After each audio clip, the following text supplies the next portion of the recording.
ఈరోజు వార్తలు చూద్దాం రండి. ఇరాన్ సుప్రీం లీడర్ ఖమేనీ మృతి. అమెరికా, ఇజ్రాయెల్ జరిపిన సంయుక్త దాడుల్లో Iran supreme leader Ayatollah Ali Khamenei మరణించినట్లు ఇరాన్ మీడియా ధృవీకరించింది. ఈ దాడుల్లో ఖమేనీతో పాటు ఆయన కుటుంబ సభ్యులు కూడా ప్రాణాలు కోల్పోయినట్లు సమాచారం. దుబాయ్ ఎయిర్పోర్ట్పై డ్రోన్ దాడి. అమెరికా, ఇజ్రాయెల్ దాడులకు ప్రతీకారంగా ఇరాన్ జరిపిన డ్రోన్ దాడుల్లో దుబాయ్ అంతర్జాతీయ విమానాశ్రయం స్వల్పంగా దెబ్బతింది. ఈ ఘటనలో 4 విమానాశ్రయ సిబ్బంది గాయపడగా ప్రస్తుతం పరిస్థితి అదుపులో ఉన్నట్లు అధికారులు తెలిపారు. పామ్ జుమేరాపై మిసైల్స్ దాడులు. దుబాయ్లోని అత్యంత విలాసవంతమైన పామ్ జుమేరా ప్రాంతంలో ఇరాన్ డ్రోన్లు మరియు మిసైల్స్తో విరుచుకుపడడంతో భారీ అగ్ని ప్రమాదం సంభవించింది.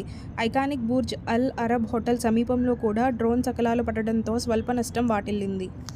దుబాయ్పై ఇరాన్ ఎందుకు దాడి చేసింది? అమెరికా సైనిక కార్యకలాపాలకు మరియు ప్రపంచ వాణిజ్యానికి దుబాయ్ కీలక కేంద్రంగా ఉండడంతో ఇరాన్ ఈ నగరాన్ని లక్ష్యంగా చేసుకుంది. ముఖ్యంగా అమెరికా నౌకాదళానికి కీలకమైన జబల్ అలీ పోర్టును దెబ్బతీయడం ద్వారా ఇరాన్ తన నిరసనను వ్యక్తం చేసింది. మెసేజింగ్ యాప్లకు సిమ్ బైండింగ్ తప్పనిసరి.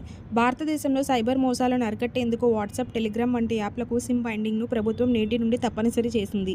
దీనివల్ల ప్రాథమిక ఫోన్లో సిమ్ కార్డ్ లేకపోయినా లేదా యాక్టివ్గా లేకపోయినా ఆ మెసేజింగ్ అకౌంట్లు పనిచేయవు. జమ్మూ కాశ్మీర్ జట్టుకు 2 కోట్ల నజరా. రంజీ ట్రోఫీ చరిత్రలో తొలిసారిగా ఛాంపియన్గా నిలిచిన జమ్మూ కాశ్మీర్ క్రికెట్ జట్టుకు సీఎం ఒమర్ అబ్దుల్లా 2 కోట్ల నగదు బహుమతి ప్రకటించారు. ఫైనల్లో కర్ణాటకపై ఆధిక్యం సాధించి చారిత్రాత్మక విజయాన్ని నమోదు చేసినందుకు జట్టును ఆయన అభినందించారు. ముంబై పోలీసుల భారీ రికవరీ. ముంబై పోలీసులు ప్రత్యేక డ్రైవ్ నిర్వహించి 4.2 కోట్ల విలువైన చోరీ సొత్తును స్వాధీనం చేసుకున్నారు.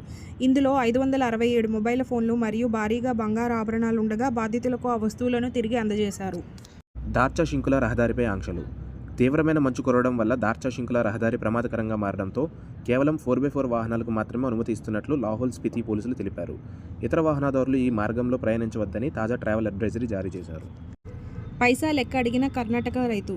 తాను తీసుకున్న 50,000 అప్పు తీరిన నెలల తర్వాత కేవలం 9.34 రూపాయల బకాయి ఉందని కెనరా బ్యాంక్ నోటీస్ ఇవ్వడంతో ఒక రైతు వినూత్నంగా నిరసన తెలిపారు.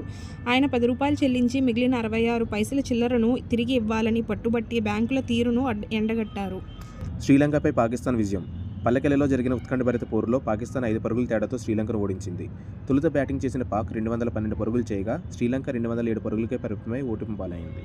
ఈ రోజు చావో రేవో తేల్చుకోనున్న India West Indies teams. Please like, share and subscribe to our channel. Thank you.